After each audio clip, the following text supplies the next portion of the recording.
जिलाधिकारी महोदय, एसपी महोदय, जिला पंचायत सीईओ महोदय, अलग अलग स्कूल से आए हुए प्रिंसिपल, हमारे शिक्षक शिक्षिकाएं और छत्तीसगढ़ ही नहीं बल्कि हमारे देश के आन बान शान और भारत के भविष्य प्यारे प्यारे बच्चे और बच्चियां, सबको मेरा प्रणाम।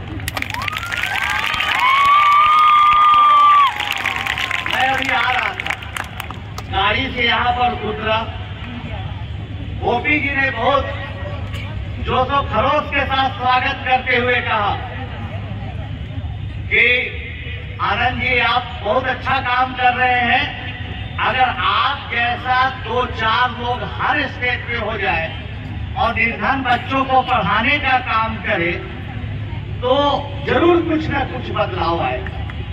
लेकिन हमने उनको जो बोला, हमने तुरंत जवाब दिया कि नहीं, ऐसा हो भी सकता है शायद, लेकिन आप जैसा हर स्टेट में सिर्फ एक पॉलिटिशियन आ जाए तो आने वाले 10 साल में भारत का भविष्य बदल जाए।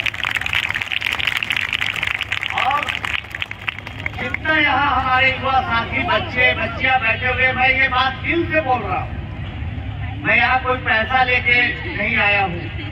मैं 2 दिन का समय निकाल के पटना से दिल्ली, दिल्ली से यहाँ रायपुर, रायपुर से रायगढ़ आया हूँ। बच्चों ध्यान से सुनना, सिर्फ इसलिए क्योंकि मैं जानता था इस बात को, मुझे जानकारी थी इस बात की कि ओपी जी कुछ भी करते हैं तो अपनी अंतिम ताकत लगा देते हैं और वहां पर रिजल्ट देते हैं। ये जानकारी मुझे बहुत सालों से थी और मुझे पता चला कि ये सबसे बड़ा लाइब्रेरी यहाँ खोला जा रहा है, तो सबसे ज्यादा खुशी शायद ओपी जी को जितनी हो रही है, आप लोगों को जितनी हो रही है, उससे भी ज्यादा खुशी मुझे आज हो रही है कि भाई कितने बच्चों को पढ़ने का मौका मिला। बच्चों याद रखिएगा, बात बात पे ओपी चौधरी जी ने बताया आपको बिल गेट्स की ताकत। आप लोग यूट्यूब पर देखते हैं बहुत सारे लोगों की कहानियां, विदेशी लोगों की कहानियां देखते होंगे, कैसे कैसे मेहनत करके शिक्षा के बल पर। एक जमाना हुआ करता था पहले कि राजा कौन हुआ करता था, जो लुटेरा होता था, बाहरी देशों से आके आक्रमण करता था, जमीन लूट लेता था, सत्ता पर कब्जा कर लेता था, वो राजा होता था। लेकिन आज ओपी जी ने बताया राजा कौन होता है, राजा वो होता है जो शिक्षा के डोर को थामता है और उसको पकड़ के धीरे धीरे आगे बढ़ता है, वही राजा होता है और दुनिया में इतिहास लिखता है। ऐसी परिस्थिति में आप ओपी जी के बारे में सब लोग जानते हैं। ओपी चौधरी जी कितने साधारण परिवार से थे, पिताजी गुजर गए थे, माता जी के साथ इसी रायगढ़ में कलेक्ट्रेट में बैठे रहते थे। छोटा बच्चा कोई बैठा रहता था, उस तरह से बेचारे बैठे रहते थे कि कब पेंशन मिलेगा और उस पेंशन के पैसे से हमारी दाल रोटी चलेगी। और साथ साथ सपना भी देखते थे कि अच्छा यहाँ आना पड़ रहा है, यहाँ हमारी मजबूरी है, इतनी दिक्कत है, ठीक है कुछ अच्छा करेंगे। अचानक वहां पर जिलाधिकारी की गाड़ी आती थी, कलेक्टर साहब की गाड़ी आती थी और लोग एकदम हड़बड़ा जाते थे। एक आदमी आके उनकी गाड़ी को खोलता था, उसी समय ओपी जी सपना देखते थे एक न एक दिन हम भी जिलाधिकारी जरूर बनेंगे। जेब फटा हुआ था, कुछ भी नहीं था, कुछ भी सपना था। और मेहनत के बलबूते पर, अपनी ताकत के बलबूते पर उन्होंने यूपीएससी क्वालिफाई किया और पहला आईएएस अधिकारी बन के दिखा दिया कि अगर आप सपने देखते हैं और मेहनत करते हैं तो उस सपने को हकीकत में बदल सकते हैं, उस सपने को धरातल पर उतार सकते हैं। कहने के लिए तो आपको ये बातें हो सके, कई लोगों को लगे कि अरे भाषण जैसी बातें हैं, बोल रहा है भाई एक आदमी मेहनत करके आईएएस बन गया। लेकिन जब अभी ओपी चौधरी जी बोल रहे थे और एक बात में इन्होंने कही इस बात को कि मैंने अनुभव को जिया है, हमने संघर्ष को देखा है, हमने कष्ट को देखा है और उस कष्ट में कैसे कठिन परिस्थितियों में धैर्य बनाए रखना है, इसको भी सीखा है दोस्तों। तो मैं उसको अनुभव कर रहा था और मैं अपने कष्ट को, अपने संघर्ष को उससे मैच करा रहा था, रिलेट करा रहा था। बच्चों, आज आपका दिन हो सके संघर्ष से भरा हुआ, हो सके आपके पास आज उतनी सुविधाएं नहीं हो, संसाधन नहीं हो जितने सुविधाएं और संसाधन अमीर घर के बच्चों के पास होता है। आपका मुकाबला उन बच्चों से होने जा रहा है जो बड़े बड़े स्कूल में पढ़ते हैं, 5 स्टार होटलों जैसे स्कूल में पढ़ते हैं। उनको लाने के लिए और पहुंचाने के लिए गाड़ियां रहती हैं, स्टाफ लगे हुए रहते हैं। उन बच्चों से आपका मुकाबला हो रहा है। लेकिन मेरा यकीन है आप जिस तरह से शांति से बैठे हुए हैं, जितनी उत्सुकता के साथ हमारी बातों को सुन रहे हैं, मुझे यकीन है कि आप जिस तरह से पूरा ध्यान लगाए हुए, पूरी ताकत लगाए हुए, मेहनत करने की उम्मीद में लगे हुए हैं, आने वाला कल किसी और का नहीं बल्कि आपका ही होगा, रायगढ़ के बच्चों का ही होगा। दोस्तों, सुपर 30 की फिल्म आई, उसके बाद लॉकडाउन आ गया, लेकिन इस लॉकडाउन में भी टेलीविजन पर काफी दिखाया गया। हम जस्ट आपसे जानना चाहते हैं तमाम बच्चों से, कौन कौन बच्चे हैं जो सुपर 30 फिल्म कम से कम एक आध बार जरूर देखा है? हाथ उठाइए। लगभग तमाम बच्चे सुपर 30 फिल्म देखे हैं। जो नहीं देखे वो देखेगा, अच्छी लगेगी फिल्म। आपको अगर एक दृश्य याद होगा तो याद करिए फिल्म का कि हम एक रेस्टोरेंट से निकल रहे हैं, रात का समय है और रेस्टोरेंट के बाहर एक बच्चा किताब लेके कुछ पढ़ाई कर रहा है, हमारी उससे मुलाकात होती है।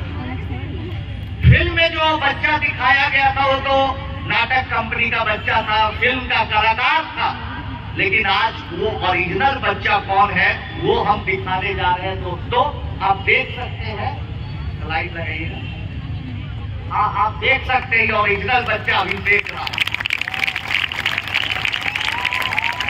इसी में उसको दिखाया गया था। ये बच्चा दोस्तों, आज नालंदा लाइब्रेरी खोली जा रही है। सच में बिहार के नालंदा डिस्ट्रिक्ट का रहने वाला ये बच्चा है। बेचारा गरीब सरकारी स्कूल में जाने वाला बच्चा, चाहे ओपी जी हो, चाहे आनंद कुमार हो या ये अभिषेक राज हो, सब सरकारी स्कूल का ही प्रोडक्ट है। इसलिए माइंड में कभी ये मत रखिएगा कि हम गवर्नमेंट स्कूल में पढ़ते हैं, सुविधाएं कम है तो हम कुछ नहीं कर पाएंगे। कितनी बड़ी बात ओपी जी ने बोली अभी कि जो पानी पूरी बेच के पढ़ता है, जो चाट पकौड़े बेच के संघर्ष करके क्रिकेटर बनता है, उसका जब बैट उठता है और बॉल पर मारता है तो वो ताकत का मुकाबला और कोई नहीं कर सकता है। दोस्तों, उसमें संघर्ष की एक ताकत होती है।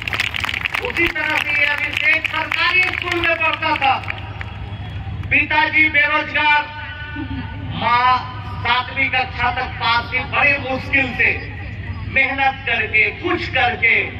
उस जमाने में 25 साल पहले 100-200 रुपया नहीं कमा पाती थी।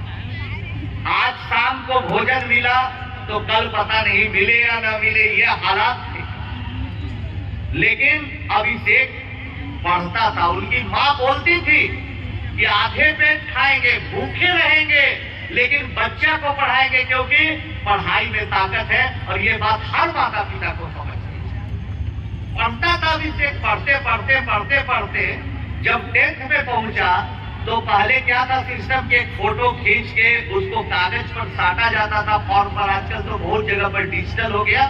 ये फोटो बनवाने, फोटो खिंचवाने बगल के बड़े गांव में गया तो माता जी के पास परेशानी आ गई कि इसके पास एक भी शर्ट नहीं था कि फोटो खिंचवा सके, फोटो बनवा पाए। तो अपने पिता का शर्ट को मोड़ मार के छोटा करके पहना ये इनकी माँ ने दिया। और वही तस्वीर देखिए, इसमें भी ये बच्चा भी थे, एक शर्ट नहीं था पिता का शर्ट पहने हुए।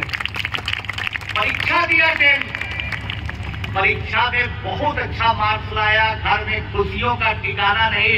लेकिन एक दिक्कत आ गई कि अब इस बच्चे का आगे क्या होगा। पटना बिहार की राजधानी में जाएगा, पढ़ेगा, इंजीनियर बनेगा, डॉक्टर बनेगा, कुछ तो बड़ा करेगा, लेकिन पैसा नहीं। माँ जब पटना आई थी अपने बेटे को लेके तो माँ के पैरों में चप्पल नहीं, और बेचारे दोनों घूमते रह गए हर कोचिंग वालों के पास। लेकिन शिक्षा व्यापार बन चुका है।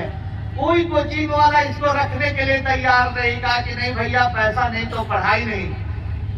बेचारा रेस्टोरेंट में काम करने लगा, कहा कि नहीं मुझे वापस नहीं जाना है। जैसे अभी क्रिकेटर की इन्होंने कहानी बताई, रेस्टोरेंट में काम करता था, कहीं पर जाके वकील साहब के यहाँ झाड़ू पोछा का काम करता था, वकील साहब के यहाँ सीढ़ियों के नीचे सो जाता था, लेकिन अपने सपनों को मरने नहीं दिया, पढ़ाई करता था। एक दिन पढ़ रहा था, देखा कि रशियन बुक आई है, मैरून की किताब, ये प्रॉब्लम सॉल्व कर रहा है मैथमेटिक्स। हम इसको देखा, बड़ा प्रभावित हुए, हमने वाह तो बहुत अच्छी बात है। बार बार सोचे, उस बच्चे की याद आती थी, माँ से बात की, अपने भाई प्रणव से बात की और मिलजुल के एक प्रयास किया कि ऐसे ही 30 बच्चों को सिलेक्ट किया जाए। इस बच्चे को घर पर लाया, 29 बच्चों को और सिलेक्ट किया और सुपर 30 बनाया और पढ़ाना शुरू कर दिया। 2 साल के लगातार संघर्ष पर, देखिए बच्चों ध्यान से सुनना, 2 साल लगातार ये संघर्ष किया भी थे। हम मेहनत करते करते एक दिन ऐसा आया कि मैं भी एकदम आश्चर्यचकित हो गया, क्योंकि एक अटेम्प्ट में अभिषेक राज IIT खड़गपुर पहुंच चुका। IIT खड़गपुर पहुंचने के बाद भी मेहनत नहीं छोड़ी, मेहनत करते रहा। ओपी चौधरी जब बन गए IAS तो मेहनत छोड़ देते, अरे भैया मेरा तो लक्ष्य पूरा हो गया, IAS ऑफिसर बन गए, चलो कमाओ खाओ अच्छी जिंदगी जियो। नहीं, इन्होंने दांतेवाड़ा में काम किया, इन्होंने रायपुर में जाके शहरीकरण किया। आप लिस्ट लंबी है दोस्तों, बहुत बड़ी लिस्ट है, लेकिन काम करते रहे और अंत में लगा कि नहीं नौकरी छोड़ के भी काम करना चाहिए, तो वो भी काम किया। इसी तरह से IIT पास करने के बाद, कॉलेज में जाने के बाद भी इसने मेहनत जारी रखा, क्योंकि मेहनत जिंदगी भर जारी रखने पड़ती है। मेहनत करते करते आज ये बच्चा जर्मनी, जापान, इंग्लैंड, कहां नहीं, मॉस्को, कहां नहीं नौकरी किया। आज यही अभिषेक जो 2 रोटी का मोहताज रहता था, खाने के लिए तरसता था, शिक्षा के लिए भटकता था, आज ये अभिषेक देख लीजिए अमेरिका में ह्यूस्टन में बहुत बड़ी कंपनी में बहुत बड़े पोजीशन पर पहुंच गया है। और ऐसा तो दोस्तों आप भी हो सकते हैं। अभी आप देख रहे थे सुपर 30 फिल्म का क्लिप, हम लोग बहुत बार